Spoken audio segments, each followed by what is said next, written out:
movie in your mind whilst reading. This is called visualization. So what is visualization? Visualization is an important reading strategy as it helps us to remember what we have read. We create mental images with our mind. We do this to paint a picture of the story that we are reading. This helps us to understand the information and make the reading more interesting. Visualization helps us to use our imagination to make sense of the text, connect ourselves to the character in the story that we are reading in order to see what they see, feel what they feel, and hear what they hear, and to be active listeners. How do we visualize?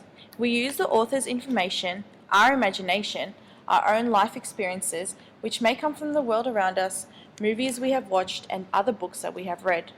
Good readers will use their five senses in order to make sense of the text and put themselves in the mind of the characters, immersing themselves in the story.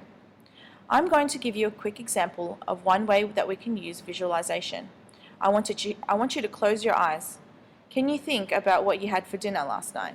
Try and create a picture in your head. What can you smell? Did you enjoy it? What can you taste? Think about the texture and the types of food you were eating. Where were you last night? What did you hear?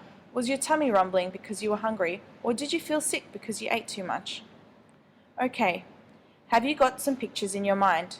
Can you see that we have used our five senses to not only create these mental images, but to also remind ourselves of a past experience? These all help us to practice the reading strategy visualization. Now that we have had a practice, I'm going to choose a passage from the book Shahana. I use visualization to help me make sense of what I'm reading.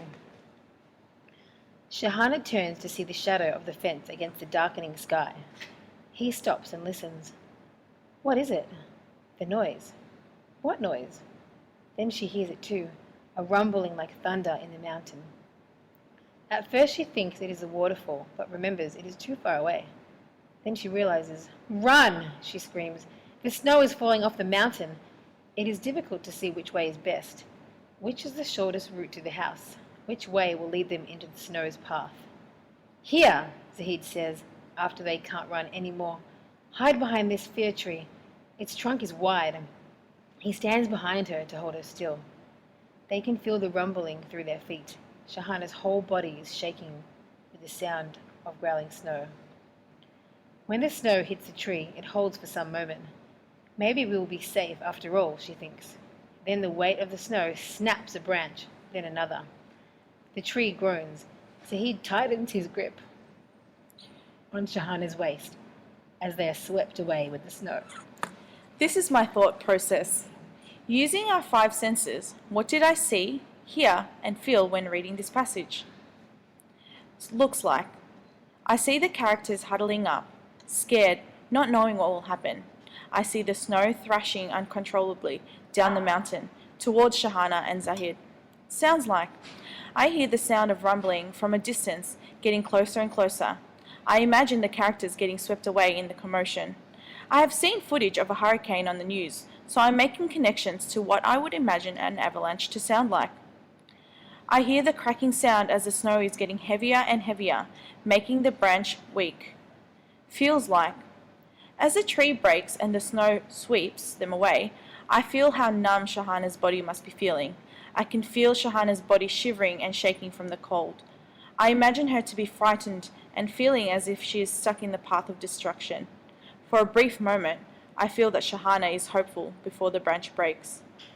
Now that you've listened to my thought process of visualization, it's time for you to practice applying these new skills to your own reading using your five senses.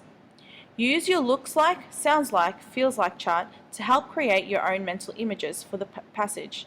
Remember, you can draw pictures as well as writing text to help you jot down your thinking. When you are finished, share your work with the person sitting next to you and have a discussion about the similarities and differences in your work and why this must be created using Powtoon.